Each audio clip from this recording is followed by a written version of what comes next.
Hello, good morning. It is 11 o'clock. I'm going to start with a song that I wrote for y'all. Yeah. Could it be that easy? A lot of hard subjects, a lot of hard things happening in the world. We're only responsible for our thoughts and our responses.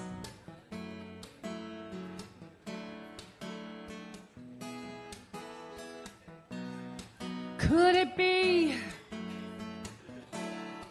Could it be that easy? Could it be? Could it be that easy?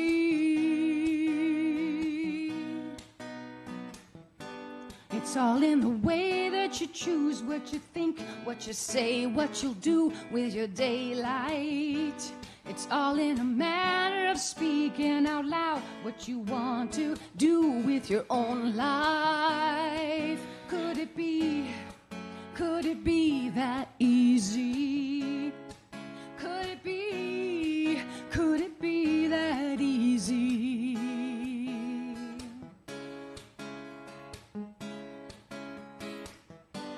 It's only a matter of time till you get what you want, so be careful when asking. All that it takes is some faith in yourself, in your dreams, in your source everlasting. Could it be that easy? Could it be that easy? Could it be that easy? Could it be easy?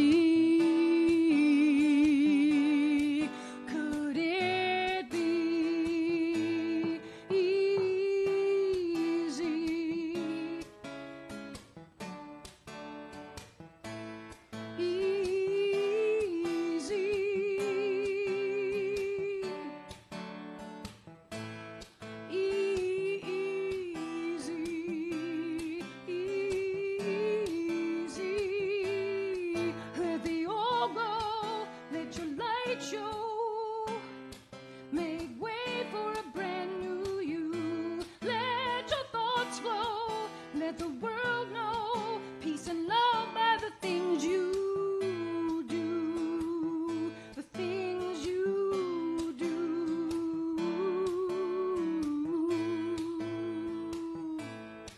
Could it be that easy? Could it be that easy? Could it be easy? Could it be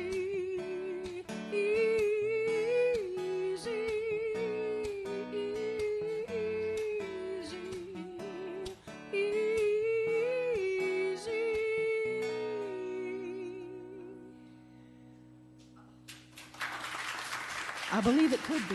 Thank you. Thank you so much.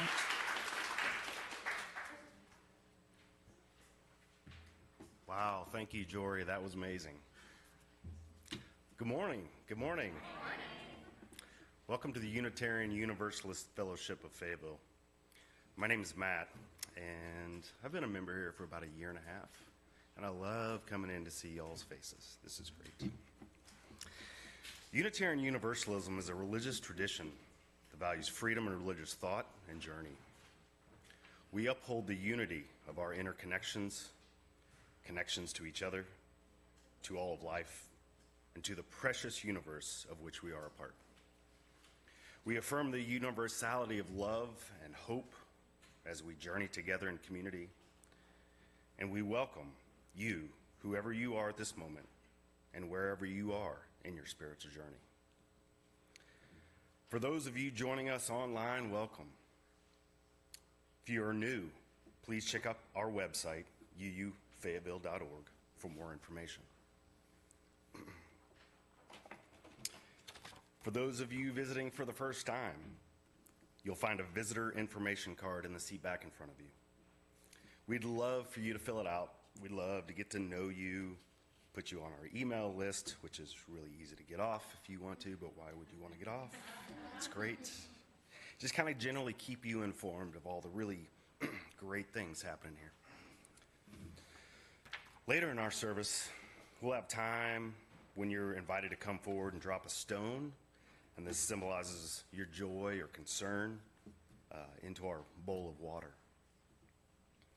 If you have a joy or concern that you'd like to share, we invite you to fill out one of these yellow cards. You'll find this also in the seat back in front of you.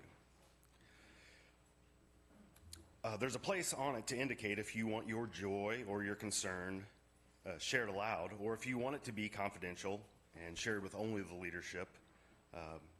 You may have that option as well. If you fill out the yellow card, you can bring that forward at this time during the joys and concerns. And if you're online, you may want to write your joy and concern in the comments section there. But please note that these comments will be public. There's no way we can keep them private. If you have need for hearing assistance, our AV tech David in the back can help you out with that. And of course, children are always welcome in our services. But if you need a break, if they have some pretty vocal opinions, you need to talk about it elsewhere, there's a staff nursery downstairs. It's available if you prefer. And remember to silence your cell phones as we enter into our services. And I think we're going to have the chalice lighting now. So if Maddie would like to come up.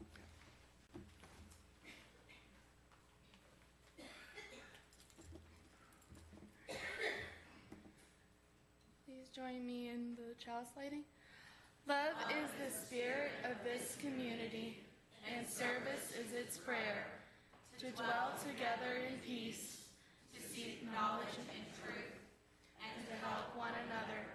Thus do we covenant together.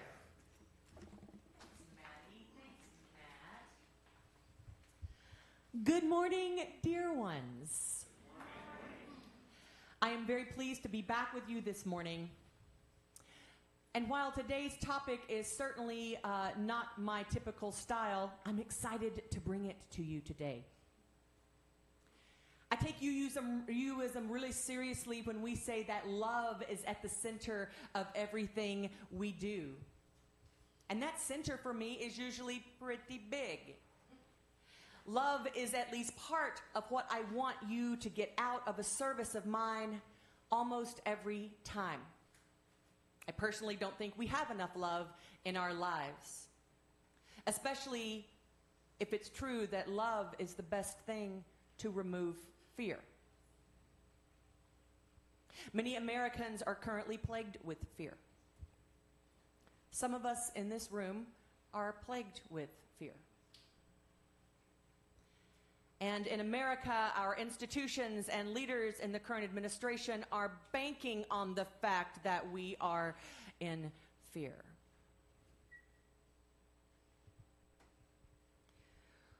When I was young, many of you already know this story, but I was one of those abused kids, physically and emotionally. I share this pretty often because it's a big thread that shows up in the tapestry of my ministry. It's kind of a big part of me. Lots of kiddos that are abused have an interesting relationship with their memory. My brain is really smart, and I have hardly any memories from my elementary school years.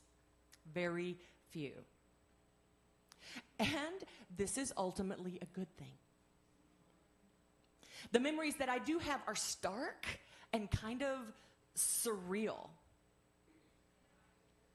And one of the most vivid still impacts me to this day. My parents took me to church almost every Sunday morning, and it was a place where hate and fear was at the center of everything they did. Remember the institutions I mentioned a minute ago that relied on fear? Well, that church and others like it relied on fear to keep the people giving and keep them there. They taught hate. Hate of folks that were different than they were. Different denominations, different religions than they were. By saying that if you weren't their specific kind of Christian, you would be sent to hell by an angry, judgmental God. By the time that I was 7, my mother's mental illness had progressed to a point where she just wasn't comfortable in public anymore. So they started dropping me off at church and coming back to get me. And of course, this was fine by me. It was great. Compared to my home life, even this awful church was great. I wanted to go every Sunday and every time there was some sort of special event. So here comes that vivid memory I mentioned. By this time I was 8, and there was a revival at the church. Some guy was preaching, a missionary. I didn't super understand what that was, but I wanted to go. Any reason not to be at home. Now, it was kind of weird for an 8-year-old to be at church all alone, but honestly, I was really independent. I was really happy to be there, and I watched everyone around me really closely to know where to go, how to act, what to feel, when to laugh. Anyway, so they dropped me off at this revival. And this missionary preacher, he was a yeller. And he whacked the hardback Bible on the pulpit as he was talking. Fear, or at least intimidation, was definitely his goal. And I don't remember most of what he said, except this. And this is in that stark, surreal, glaring kind of memory. We have to save the Africans. If they haven't heard of Jesus, they will go to hell when they die. And those words felt like a slap in my tiny face. Was he kidding? I looked around at all the adults around me for social cues, and no one was laughing. People were listening, and they were listening really hard. And then, for me, there was this harsh, glaring, crystalline moment of realization. Nope, I thought, that's not true. That's a lie. No one's going to hell for not knowing who somebody is. My little baby Renée self knew somehow that that wasn't how it worked. And literally, from that point forward, I questioned every word and concept that came out from that pulpit. Considered the system crashed. The institution that wanted to control me had a big gaping crack down the middle of it. Was I the only one that realized that?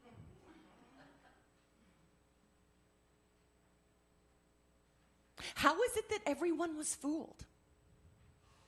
The other folks were listening to him and literally throwing money at his missionary work in Africa, which I now understand is why he was so passionate about it, because it was his livelihood and he was the one that was wanting to be saved and not interested in saving others. Were the folks around me just faking it? Why did everyone leave the sanctuary after that sermon and have a big potluck feast and laugh and joke and pretend like nothing had happened? Because I was shook. Why was everyone pretending to be normal when obviously the preacher was lying from the pulpit? This wasn't normal. People who represented God in my 8-year-old understanding weren't supposed to lie.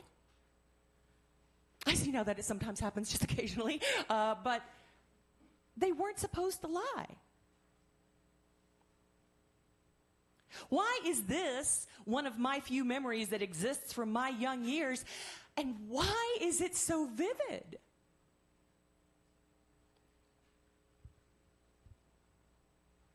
Dear ones,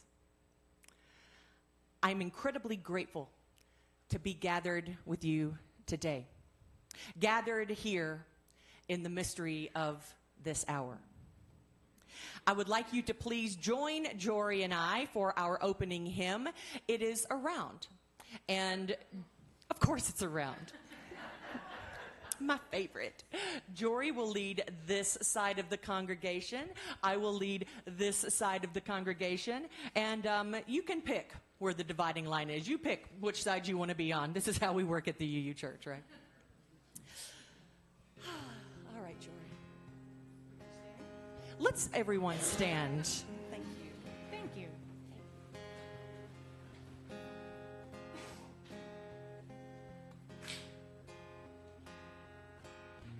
Gathered here in the mystery of the hour, gathered here in one strong body, gathered here in the struggle and the power, Spirit, draw near. Gathered here in the mystery of the hour, gathered here in one strong body, gathered here in the struggle and the power, Spirit, draw near. Gathered here in the mystery of the hour, gathered here in one strong body, gathered here in the struggle and the power, Spirit, draw near. Gathered here in the mystery of the hour, gathered here in one strong body, gathered here in one and the power, Spirit, draw near. Spirit, draw near. Oh, that was beautiful. You may be seated.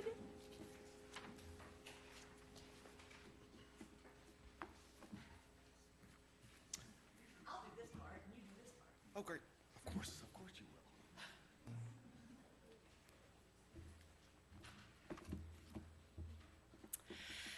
In religious community, we share our joys and our triumphs, our sorrows and our broken places.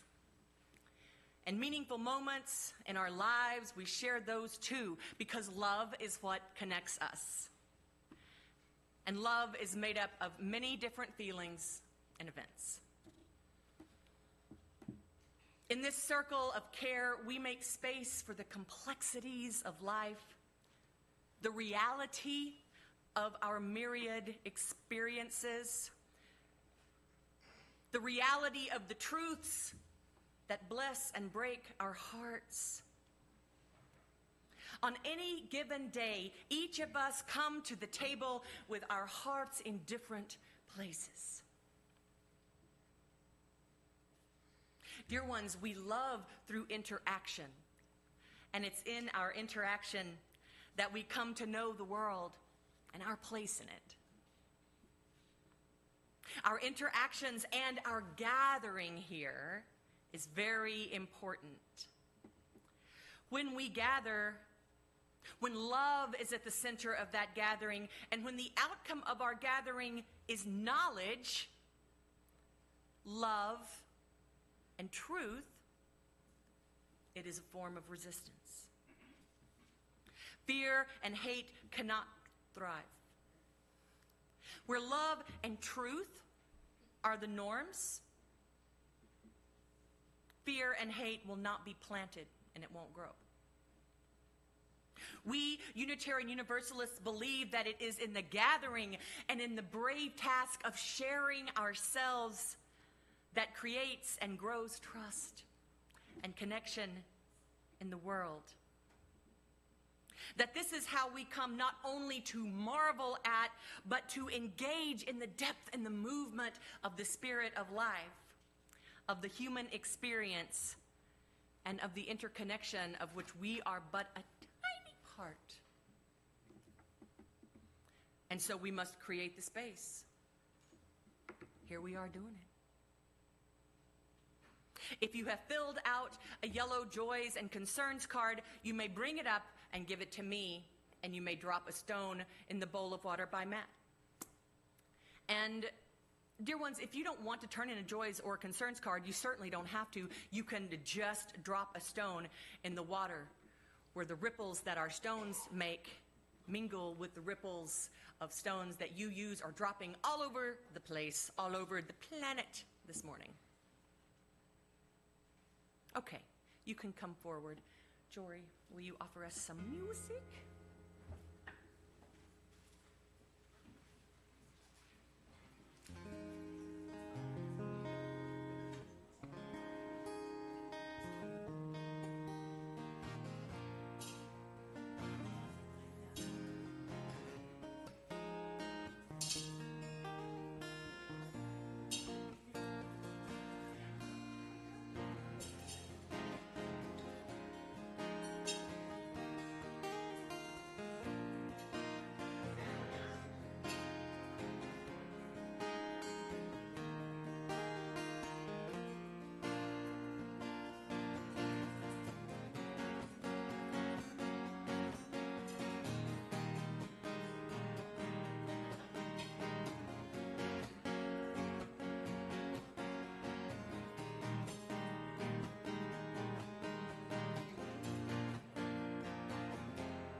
accompanists are great. They're so great at this. It's so great. I mean, my goodness, so great. Hey, David, any joys or concerns on Facebook this morning? Aw, will you drop one for that, Matt? Happy to hear that Kilmore Abregue Garcia has been returned to the U.S. demanding justice. Yes. A joy and a concern. When I work with people with dementia as a certified caregiver and they tell me a joke or they tell me their process, they describe, what did the farmer say when they could not find their tractor? Where is my tractor?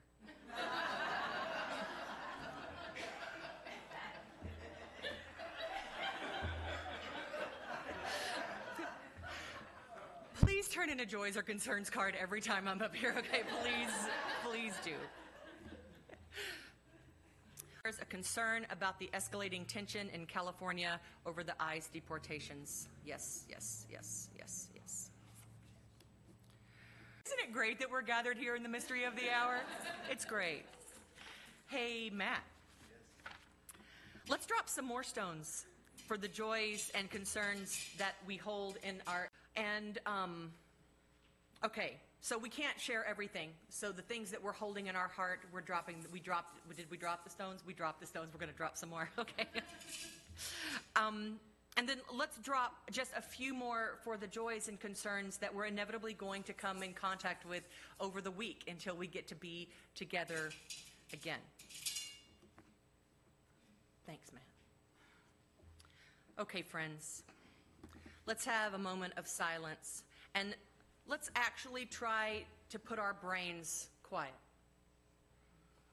Our brains are meant to think, and so thoughts will come up, but let's put them quiet and take 60 whole seconds as we hold this ritual in our hearts and bask together in the quiet. We'll take that moment now.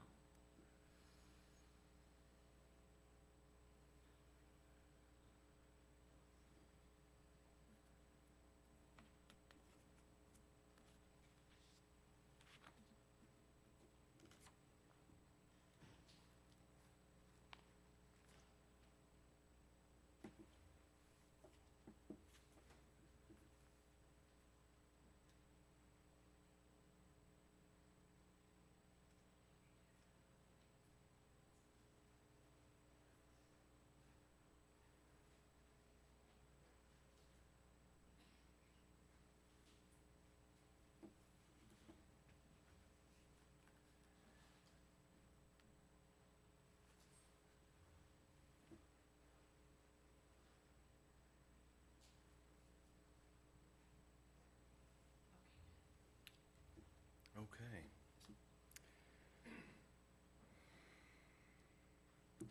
Now it's time for our offering. The important work of this fellowship is possible because of your generous contributions of time, talent, and treasure. Every contribution of every size is helpful and appreciated. As we pass the offering baskets, we invite you to share financially. If you prefer, you may give at our website, by texting online, or by mailing checks to our office. Will the host please come forward and pass the offering baskets?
This time I'm going to share another original song with you. The words come from the Course in Miracles. If you've ever tried to read it with just your brain, it makes no sense. If you read it with a seeking heart and a desire to understand the universe and not just the world, it makes a lot more sense.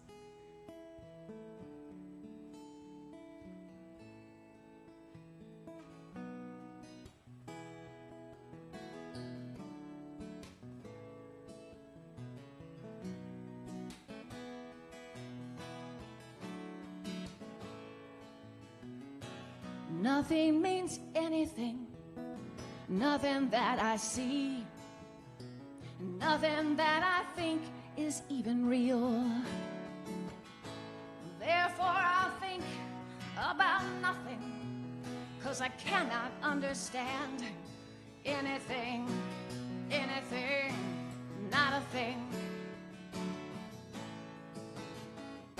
My thoughts are only my projections from my past. I see nothing as it is right now. This moment's gone forever, time's passing by. We see nothing as it is right now, as it was right now anyhow.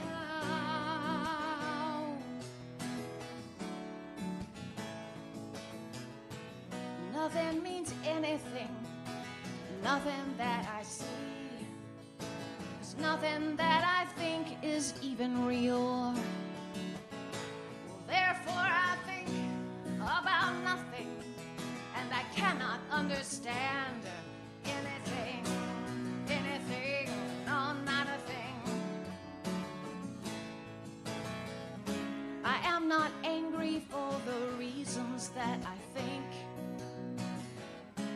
I see something that's not there right now, but we're dead to the illusions of this life, so caught up by time that we can't see right now. We can't be right now anyhow.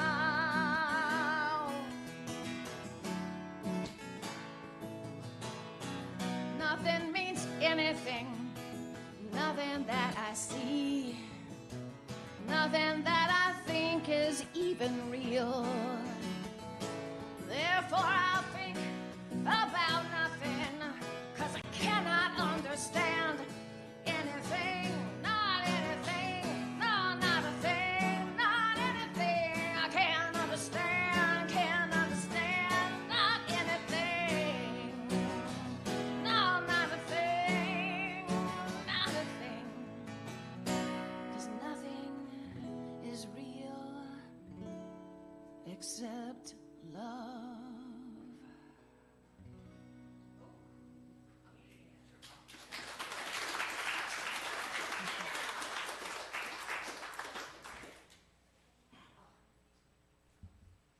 That was so good. I told Jory that I wanted like a full song between the offering and the message today, and wow, perfect. I want to begin by sharing a couple of sources. I'll be quoting from these. Heavy quoting isn't really my style. I tend to intake a ton of information and then let it marinate in my head and heart, put it into a UU box, wrap it up, and give it to you Renee style in a loving gift wrap. And while that's still happening today, in fact, I did more research than usual.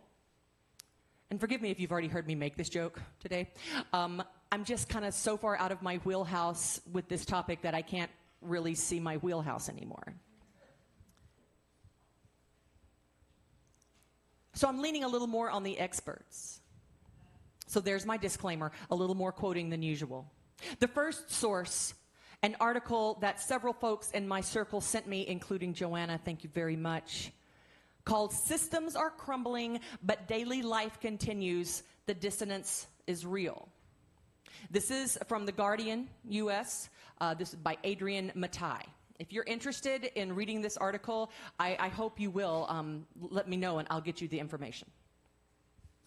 Also, the digital work of anthropologist Rahaf Harfouch, the works of the scholar Alexei Yurchak, philosophers Baudelaire and Camus, also the 2016 documentary called Hypernormalization, where the British filmmaker Adam Curtis argued that Yurchak's critique of late Soviet life applies very well to the West's decades-long slide into authoritarianism, something more and more Americans and more UUs are now confronting head-on. Okay, disclaimer complete. Beloveds, we as a thinking people are experiencing cognitive dissonance. We are expected to act normal, yet all the systems that hold up our society are crumbling around us. Hypernormalization is a super fancy word, but it captures the weird, glaringly stark, surreal atmosphere of the U.S. in 2025. And we've all experienced hypernormalization in one form or another. Just like 8-year-old me with the money-hungry revival minister, I observed everyone acting normal, but the words and the situation was not normal. First articulated in 2005 by the scholar I mentioned earlier, Alexei Yurchak, he coined and used the term to describe the civilian experience in Soviet Russia in the 70s and 80s. Hypernormalization describes life in a society where two main things are happening. The first is people seeing that government systems and institutions are broken or are breaking. And the second is that for reasons including a lack of effective leadership and an inability to imagine how to disrupt the status quo, people carry on with their lives as normal despite systemic dysfunction, institutional gaslighting, and not to mention a whole lot of fear and dread, denial and dissociation. Yurchak first used this word in his book, Everything Was Forever Until It Was No More, The Last Soviet Generation. In this work, he described the paradox of people in the Soviet Union where everyone knew the system was failing, but no one could imagine any alternative to the status quo. So politicians and citizens alike were resigned to maintaining the pretense of a functioning society. This is what is happening to us today. This is what we are feeling.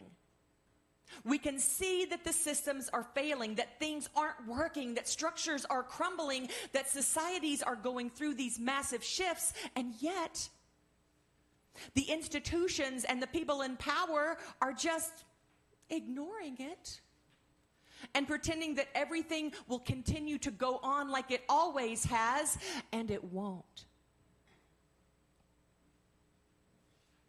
We are taught to trust many systems and institutions in our lives.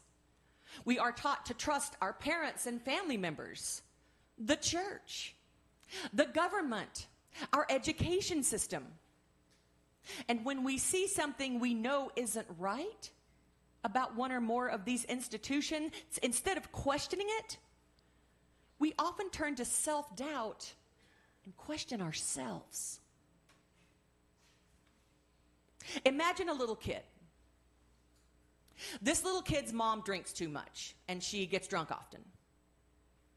Now, this child knows something's wrong with his mama, but well-meaning adults in his life say things like, oh, your mom's just sleepy, or your mom can't play right now, or nothing's wrong, go play. These adults' intentions are well-meaning. Don't tell the child his mom's got a problem. Don't encourage the child to worry. Well, the child's gonna worry. And then they're going to doubt themselves because doubt what they see. They're going to doubt their own brain's understanding because the people that they trust said everything was normal when it wasn't. My grandmother and my auntie, my most trusted adults, told me over and over and over how very much my mother loved me. They would watch her be ruthless and afterwards tell me that she loved me so much. And these women were well-meaning. They really were, truly. They were well-meaning. But I am still unlearning that love isn't mean. And unlike my wonderful grandmother and auntie, the current administration is not well-meaning. Trump is dismantling government checks and balances in an apparent advance towards a unitary executive doctrine that would grant him near unlimited authority, driving the U.S. towards autocracy. Institutions like the National Institutes of Health, the Centers for Disease Control and Prevention, and the Food and Drug Administration, which helps keep us healthy and informed, are being haphazardly diminished. Hypernormalization captures the juxtaposition of the dysfunctional and the mundane. Harfouche says, I love this quote, "It's the visceral sense of waking up in an alternate timeline with a deep bodily knowing that something isn't right, but having no clear idea how to fix it. It's reading an article about childhood hunger and genocide only to scroll down to a carefree listicle highlighting the best-dressed celebrities or a whimsical quiz about which Pop-Tart are you?" You know what I'm talking about on social media. Adam Curtis, the documentary guy, says this: Trump's U.S. is just like Yeltsin in Russia in the 1990s, promising a new kind of democracy, but in reality, allowing the oligarchs to loot and distort the society. So in my research, I wanted to know, did your check really come up with this term, hypernormalization?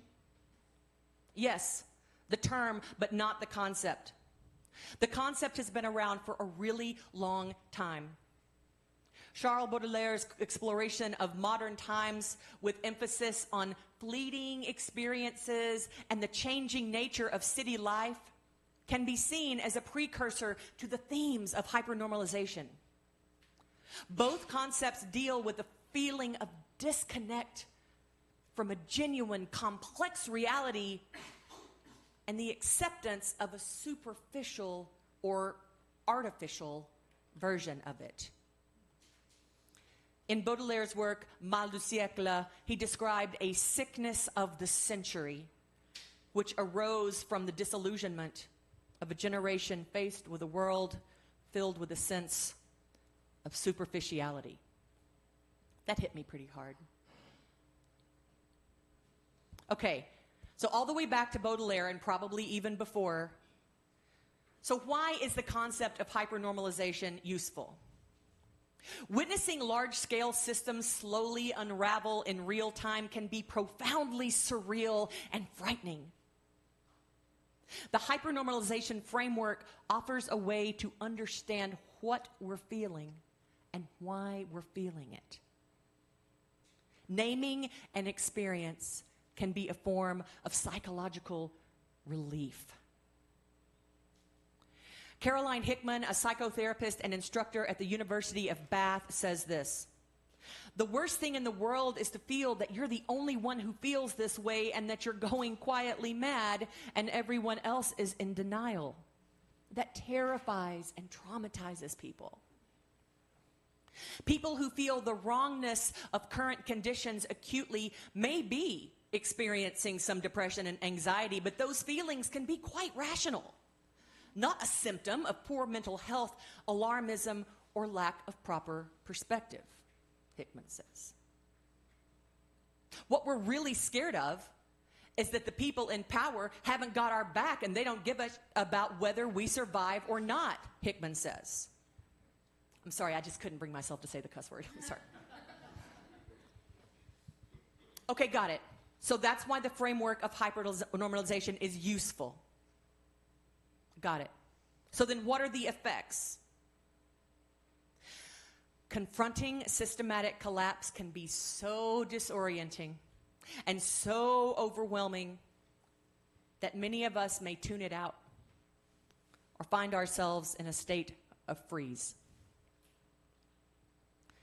So there's this book from 1955 called They Thought They Were Free, The Germans, 1933 through 1945. In this book, journalist Milton Mayer described a similar state of freeze in German citizens during the rise of the Nazi Party. You don't want to act or even talk alone. You don't want to go out of your way to make trouble. Why not? Well, you're not in the habit of doing it. And it's not just the fear that restrains you, it's genuine uncertainty. Okay, back to Caroline Hickman. People don't shut down because they don't feel anything. They shut down because they feel too much. Understanding this overwhelm is an important first step in resisting inaction. It helps us see fear as a trap. Curtis points out that the government may intentionally keep their citizens in a vulnerable state of dread and confusion. Yeah. As a brilliant way of managing a highly febrile and anxious society, he says. When we feel powerless in the face of bigger problems, we turn to the only thing that we have power over and try to change ourselves for the better. Anxiety and fear can trap us, leading us to spend more time trying to feel better in small personal ways, like entertainment, like self-care, and less time on activism and community engagement. I'm going to say that part one more time. Anxiety and fear can trap us, leading us to spend more time trying to feel better in small personal ways like entertainment and self-care, and less time on activism and community engagement. Okay, finally, how do we overcome it? The experts say that action can break the spell. Betsy Hartman, an activist and scholar and author of The America Syndrome, says this: being active politically in whatever way helps reduce the apocalyptic gloom. It's going to be the name of my new band, Apocalyptic Gloom. We are in a period now when it is absolutely essential to protest. Hartman is citing here the Harvard professor Erica Chenoweth, who argues that just 3.5% of a population engaging in peaceful protest can hold back authoritarian movements. 3.5%, that's not very many. What makes this function so dangerous is that we might simply learn to live with it. But understanding hypernormalization gives us language and permission to recognize when the systems are failing, and clarifies the risk of not taking action when we can.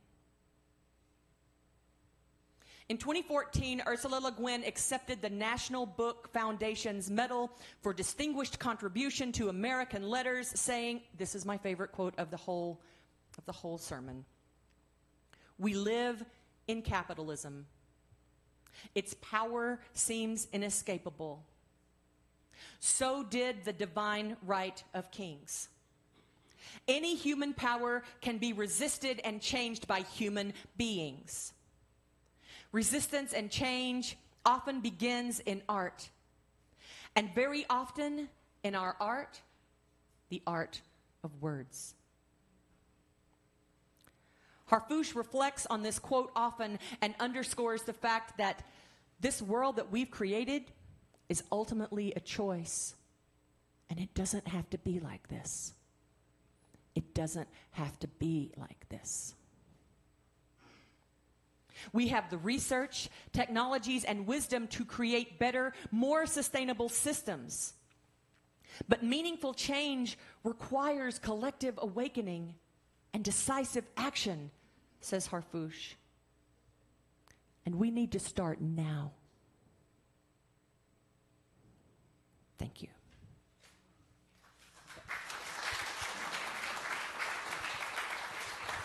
Thank you. I think we're going to skip the closing hymn. We are going to skip the closing hymn and go right on to the extinguishing of the chalice.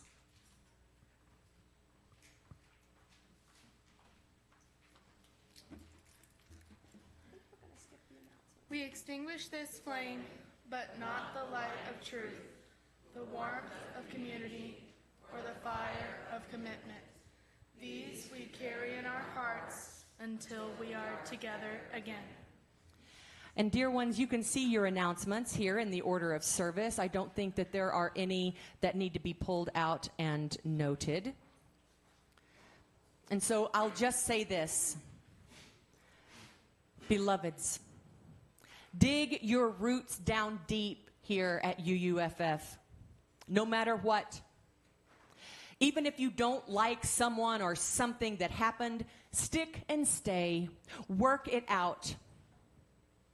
Our like-mindedness is important, and it's kind of rare. And we are all in this together, and I am so glad to be in it with you. In case no one has told you this today, I love you. Okay, thank you. Jory? Do please note that next week is Sue Coppernoll's Memorial and Celebration of Life. So, right here. It is 12 o'clock. And if you would just like to get on up and start talking about today's message over coffee and some snacks, I'll join you shortly. Thank you.